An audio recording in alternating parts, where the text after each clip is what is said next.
Fran, that's me. I've been married just over a year now, and I've put in a lot of effort to gain my mother-in-law's approval. But it seems all my efforts were in vain. The reason? Well, it's quite straightforward. My mother-in-law approached me with something like this. I'm giving you back what I received. Needless to say, I was stunned, but no matter how hard I tried, my mother-in-law insisted on driving me to my parents' house, which luckily wasn't far. As we arrived, she shouted for my parents to come out.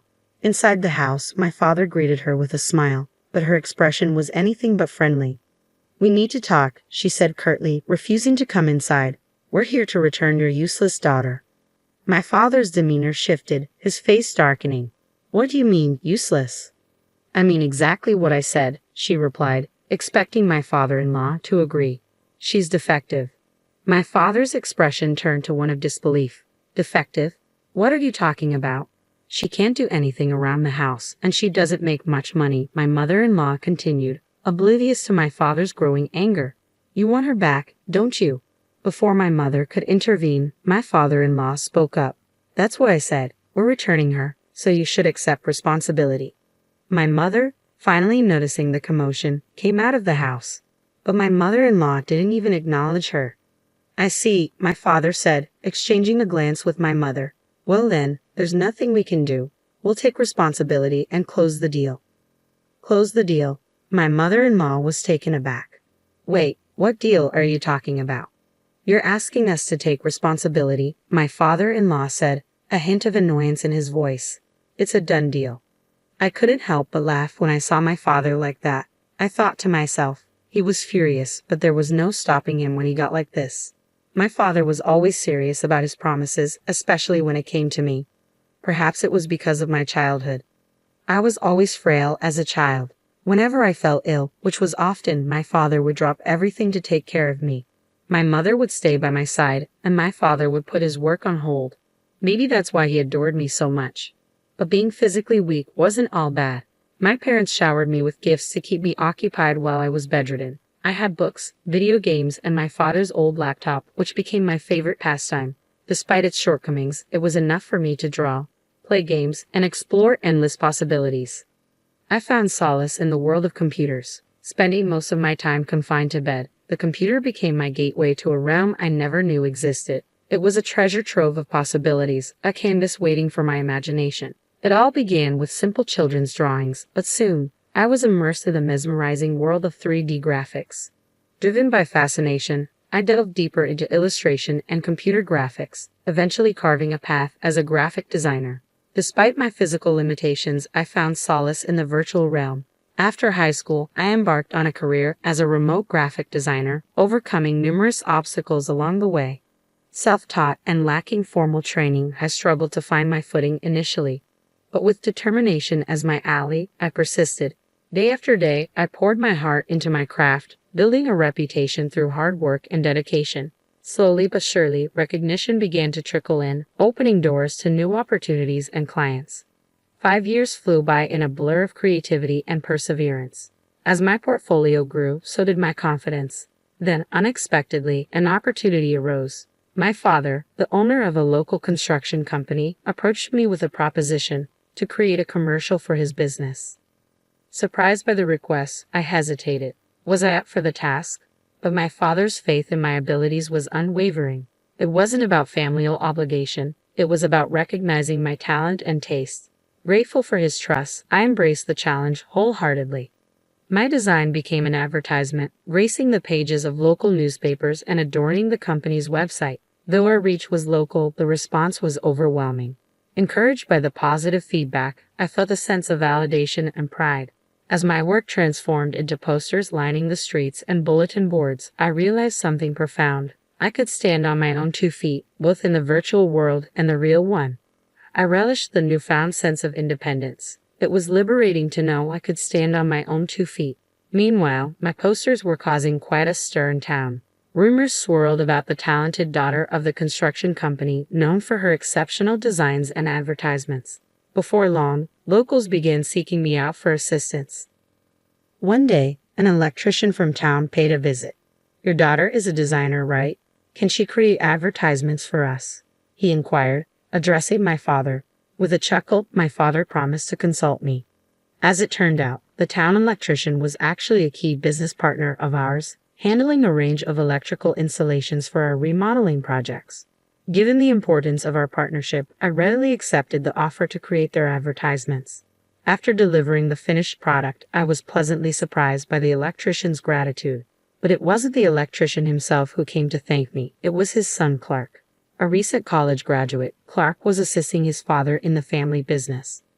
Intrigued by his ambition, I asked about his plans. "I plan to take over the business eventually," he revealed.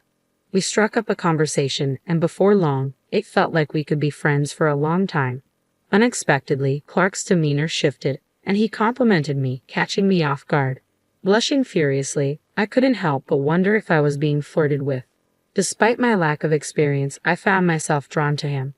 Though we only exchanged contact information that day, it wasn't just business details we shared. It was something personal, something that hinted at the possibility of a deeper connection. I'd never experienced anything like it before. The nerves kept me up at night, unable to shake the excitement. Clark and I stayed in touch, exchanging stories and sharing our interests whenever we could steal a moment from our busy schedules. What started as casual conversations soon blossomed into something more, and we found ourselves falling in love. However, our relationship was far from conventional. My fragile health made it difficult to venture far from home, limiting our dates to leisurely strolls in the neighborhood park on my better days. We missed out on the typical outings couples enjoyed, like going to the movies, due to our conflicting schedules. While I had the flexibility to take time off from my freelance work, Clark's responsibilities as an electrician often demanded his attention, even on his days off. Despite these challenges, we found solace in our constant communication. Whether it was through phone calls or text messages, we remained connected, bridging the physical distance between us. Our love continued to grow, and a few years later, we tied the knot. As I transitioned into married life, I found myself taking on more responsibilities, not just within our relationship but also within Clark's family. Initially, my in-laws welcomed me with open arms, offering simple tasks like housework and traditional pop-up creations. However, over time, these requests began to escalate. My mother-in-law increasingly relied on me to watch over the family store, often leaving me in charge for extended periods. Similarly, my stepfather-in-law started asking for favors, such as creating a website for the store. While I was happy to help, I couldn't shake the feeling that these requests were becoming more burdensome. I'm not exactly an expert at this, but I'll keep it simple. My father-in-law insisted I create a website for the electronics company, even though it's not my forte. But that was just the beginning. Soon, my in-laws were asking me to do more and more for them, one task after another. Eventually, my mother-in-law approached me, apologizing but still asking me to handle the cleaning. "I have work to do too," I protested, but she insisted, saying, "You're the wife, can't you at least do that?" Reluctantly, I agreed, and once I took on the cleaning, there was no turning back. Cooking, laundry, and more housework followed suit. Before I knew it, I was also tasked with managing the store.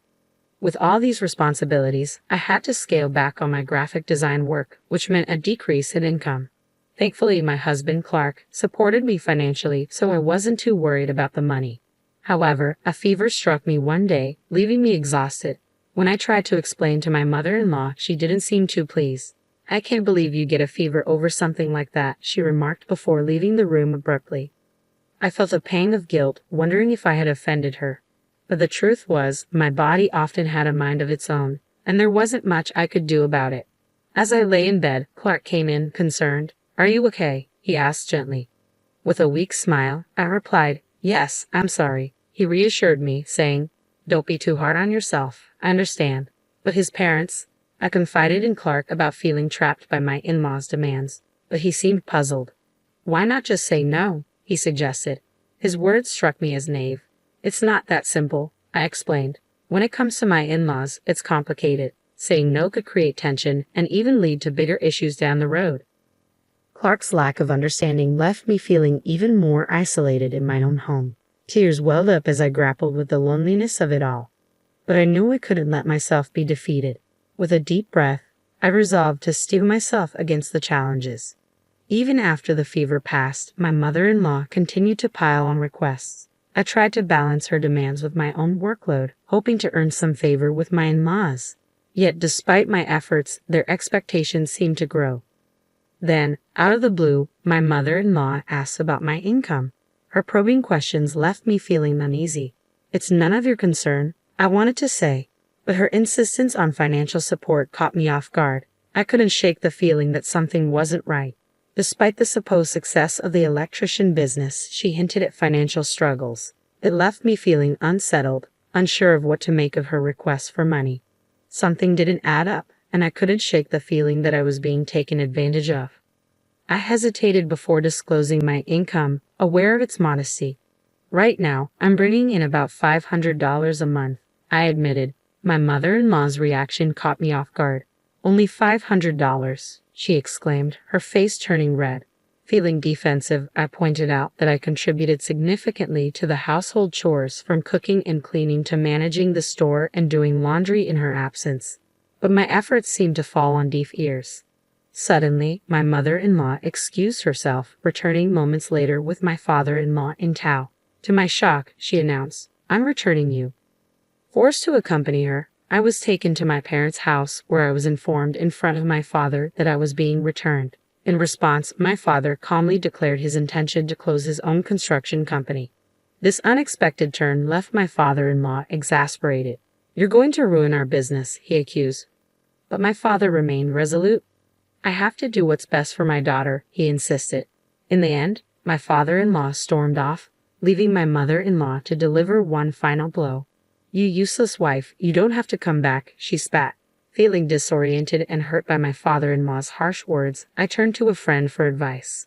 "What should I do, Dad?" I asked, overwhelmed by the hurtful situation. "Wouldn't it be better to get a divorce?" he suggested. Despite the pain, I couldn't shake the hope that Clark would come for me. After all, his love mattered most, even if my in-laws disapproved. However, days passed without a word from Clark. Finally, a message arrived from him, bluntly stating, "Let's get divorced." I refused to believe it, bombarding him with messages, but he remained silent. Eventually, Clark's lawyer contacted me, informing me that his parents had persuaded him to end our marriage. Devastated, I reluctantly agreed to the divorce, accepting the alimony and terms offered by Clark. Thus, my brief marriage came to an end. Meanwhile, my father's construction company shuttered its doors, but my brother stepped in to carry on the business independently, severing ties with Clark's family. The fallout from my divorce spread throughout the town, tarnishing Clark's family's reputation. As rumors swirled, they faced increasing avoidance and dwindling business. However, the situation took a surprising turn when my brother's construction company faced sabotage. Repeated incidents of vandalism, including broken air conditioning units, left us baffled. Despite reporting the incidents to the police, the sabotage persisted. Desperate for help, my brother reluctantly turned to Clark's family for assistance. To our astonishment, they not only agreed to help but also suggested charging a premium for their services due to the growing demand. Outraged by their exploitation of the situation, my father condemned their actions, declaring that profiting from others' misfortune was unacceptable. I seethed with anger, though the situation had nothing to do with me. Helpless, I resigned myself to the situation, but my brother refused to back down. "I'll find the culprit," he declared, rallying support from several clients. Curious about his plan, I questioned his choice of action. He explained that he would lend them intercoms for free. "Intercoms nowadays have video recording and sensor functions," he reasoned. Skeptical, I doubted it would be that simple. Yet within 3 days, the culprits were apprehended. To my shock, it was Clark's parents who were caught red-handed. They confessed to sabotaging the air conditioners in a bid to create work for themselves after losing clients. The term mutual collapse echoed in my mind. If my father quit the construction business, Clark's family would suffer too. The arrest triggered the downfall of Clark's family's electronics shop. Clark himself found work at a demolition site to pay for the damages. Though I sympathized, I chose not to involve myself further. Content with my life as a graphic designer and store manager at my brother's construction company, I relished the absence of nagging in-laws. Yet a new problem arose, my retired father's constant concern.